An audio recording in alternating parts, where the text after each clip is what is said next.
আজকে গণ অধিকার পরিষদ এনডিএম এবং এনডিএম ছাড়াও আরো বেশ কয়েকটি এবি পার্টির বাইতুল মোকাররমে জানাজার কর্মসূচি ছিল। সেই কর্মসূচি থেকে পুলিশের ধাওয়া করা হয়েছে। দর্শক সরাসরি দেখছেন ইত্তেফাকে এই মুহূর্তে বাইতুল মোকাররমের আশেপাশের এলাকা নয়াপল্টন জুড়ে পুলিশের এই নবরাত্র উৎসব। দর্শক সরাসরি দেখছেন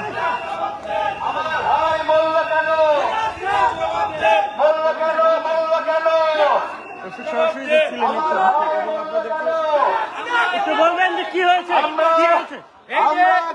গতকাল ছাত্রদের আন্দোলনে শেখ হাসিনার এই গুলি চালিয়ে 7 জনকে হত্যা করেছে।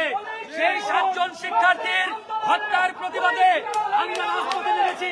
এই যে শেখ হাসিনার পেটুয়া বাহিনী আজকে দেখেন আমাদেরকে সামনে আগাতে দিচ্ছে না, আমাদের উপরে লাঠি সোটা নিয়ে অতর্কিত ভাবে ঝাঁপিয়ে পড়েছে।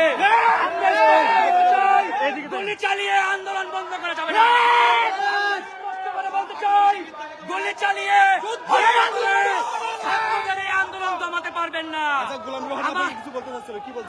গোলাম রুহানি বলতে চাই এদিকে আপনারা আসতে পারবেন না।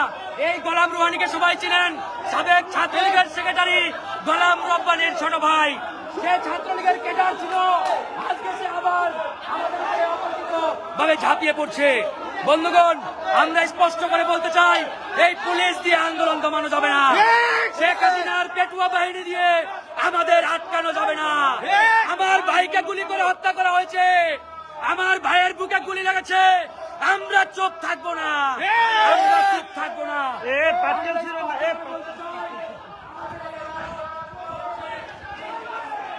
দর্শক সরাসরি দেখছেন ইত্তেফাকে এবং আপনাদেরকে দেখানোর চেষ্টা করছি এই মুহূর্তে পরিস্থিতি, উত্তপ্ত পরিস্থিতি এবং পুরানা পল্টনে তাদের মধ্যে এক ধরনের উত্তপ্ত পরিস্থিতি বিরাজ করছে এবং সেটি দেখানোর চেষ্টা করছি। সরাসরি দেখছেন আজকে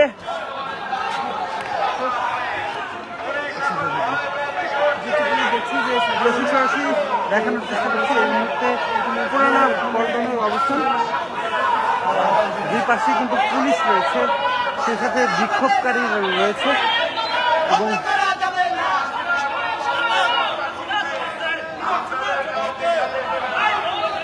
সরাসরি দেখছিলেন পুরানা পল্টনের পরিস্থিতি যদি আপনাদেরকে জানাই তাহলে এই সামনের দিকে যাই, ওইদিকে যাই।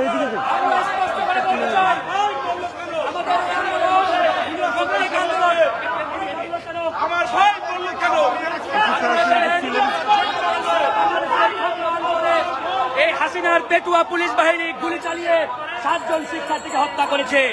আমরা এই হত্যার প্রতিবাদে আজকে দুপুর 2টায় বাইতুল মোকাররমে আমরা গায়েবানা জানাজা দিয়েছিলাম। এই গায়েবানা জানাজা পড়তে দেয় নাই এই হাসিনার পুলিশ বাহিনী, এই স্বৈরাচারের পুলিশ বাহিনী। আমরা বলতে চাই এটি শান্তিপূর্ণ কর্মসূচি। আমাদের এই শান্তিপূর্ণ কর্মসূচিতে টিয়ার সেল চালানো হয়েছে, গুলি পর্যন্ত চালিয়েছে, আমাদেরকে লাঠিপেটা করে তাড়িয়ে দিয়েছে।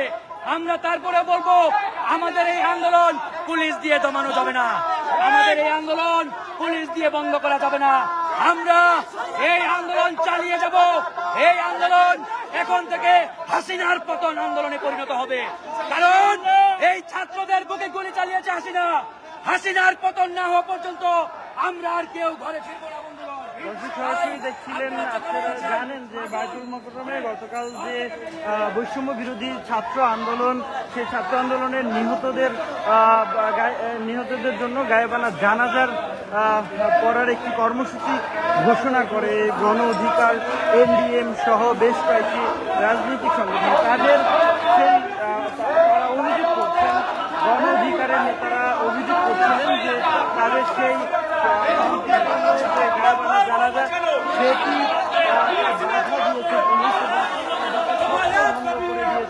এমন অভিযোগ আসলে বলেছেন তারা এবং সেটি আসলে জানা যাচ্ছে। এই মুহূর্তে বাইতুল মোকাররম এলাকার যে দুই পাশ রয়েছে সেখানে কিন্তু চরম উত্তেজনা বিরাজ করছে এবং চরম উত্তেজনা বিরাজ করছে। পুলিশ এবং আন্দোলনকারী যারা রয়েছেন তাদের কিন্তু মুখোমুখি অবস্থান রয়েছে। তারা আসলে ছত্রভঙ্গ করে দেওয়ার চেষ্টা করেছেন এবং তারা বারবারই আসলে সরে যাওয়ার কথা বলছিলেন।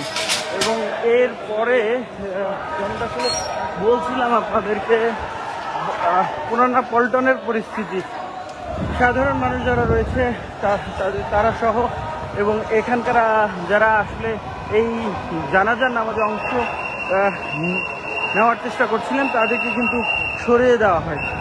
সরাসরি দেখছিলেন আবারও তারা আসার চেষ্টা করছে এবং পুলিশ আইনশৃঙ্খলা রক্ষাকারী বাহিনী কিন্তু তাদের যে দায়িত্ব সেটি তারা পালন করছেন। কোনো ধরনের অপ্রীতিকর ঘটনা, বিশৃঙ্খল ঘটনা এড়াতে তাদের যে আসলে দায়িত্ব সেটি কিন্তু তারা পালন করছিলেন। দেখছিলেন সরাসরি ইত্তেফাকে এই মুহূর্তে পুরানা পল্টনের পরিস্থিতি।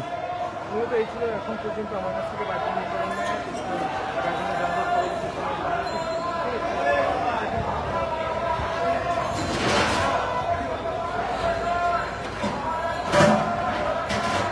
দর্শক সরাসরি দেখছিলেন পুরানা পল্টন এলাকায় বাইতুল মোকাররমের একেবারেই পাশে। আপনারা জানেন যে বাইতুল মোকাররমে আজ এনডিএম সহ কয়েকটি রাজনৈতিক দল গতকালের বৈষম্য বিরোধী আন্দোলনের যারা নিহত হয়েছেন তাদেরকে তাদের গায়েবানা জানাজা করানোর জন্য আসলে এখানে এসেছিলেন এবং সেই জানাজাতেই আসলে যারা বিভিন্ন দলের নেতাকর্মী রয়েছেন, বিএনপি থেকে শুরু করে, তাদেরকে কিন্তু ছত্রভঙ্গ করে দেওয়ার চেষ্টা করা হয়। দর্শক এখনও তাদের মধ্যে এই যে উত্তেজনা সেটি বিরাজ করছে। পুলিশ কিন্তু তাদেরকে বারবারই আসলে সরিয়ে দেওয়ার চেষ্টা করছে, সেটি পুলিশের পক্ষ থেকে সম্ভব হচ্ছে না। হ্যাঁ জানান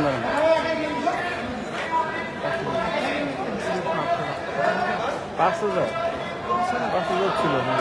দর্শক সরাসরি দেখছেন আবারও এই মুহূর্তে পুরানা পল্টনের পরিস্থিতি যদি বলি তাহলে পুলিশ এবং গণ অধিকারের কয়েকজন নেতাকর্মীর সাথে এই মুহূর্তে ধাওয়া পাল্টা হচ্ছে এবং তাদেরকে সরিয়ে দেওয়ার চেষ্টা করা হচ্ছে। কিন্তু আসলে তারা এই আইন শৃঙ্খলা রক্ষাকারী বাহিনী যারা রয়েছেন তাদের সেই সরিয়ে যাওয়ার বা চলে যাওয়ার কিন্তু তারা বলছেন না। দর্শক সরাসরি দেখছিলেন পুরানা পল্টন থেকে পুরানা পল্টনের পরিস্থিতি আপনাদেরকে দেখানোর চেষ্টা করছিলাম।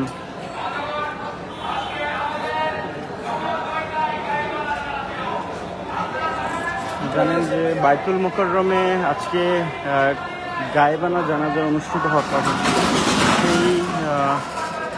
সেই জানাজা আসলে যখন বিভিন্ন কর্মীরা, বিভিন্ন দলের কর্মীরা যখন সেই জানাজায় এসে উপস্থিত হন, জড়ো হন, ঠিক সেই মুহূর্তেই পুলিশের পক্ষ থেকে তাদেরকে ছত্রভঙ্গ করে দেওয়া হয়। চলমান যে কোটা বিরোধী আন্দোলন রয়েছে, বৈষম্য বিরোধী আন্দোলনের, সেই আন্দোলন কিন্তু ক্রমেই ডালপালা ছড়াচ্ছে। সেই ক্ষেত্রে রাজনৈতিকভাবে সেটি কিন্তু ছড়িয়ে গেছে। অনেকেই বলা চলে বিভিন্ন রাজনৈতিক সংগঠনের নেতারাও কিন্তু এই যে কোটা বিরোধী আন্দোলন, বৈষম্য বিরোধী আন্দোলন, সেখানে তারা যোগ দিয়েছেন, যার ফলে এই সারা দেশেই কিন্তু গতকালই আমরা দেখেছি রাজশাহী, রংপুর, বগুড়া, ঠাকুরগাঁও, ঢাকা সহ চট্টগ্রামের বিভিন্ন জায়গায় কিন্তু বিজিবি মোতায়েন করা হয়েছে এবং আইন শৃঙ্খলা রক্ষাকারী বাহিনীর কড়া নিরাপত্তা ব্যবস্থা জোরদার করা হয়েছে। পুলিশ কিন্তু আবারও এগিয়ে যাচ্ছে তাদের দিকে। পুলিশের যে ঢাল, পুলিশের হাতে লাঠি রয়েছে এবং এই মুহূর্তে কী হতে যাচ্ছে ধারণা করা যাচ্ছে না।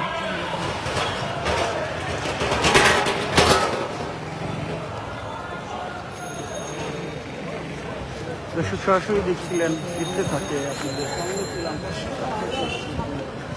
জানানোর চেষ্টা করছিলাম। শেষ করি না?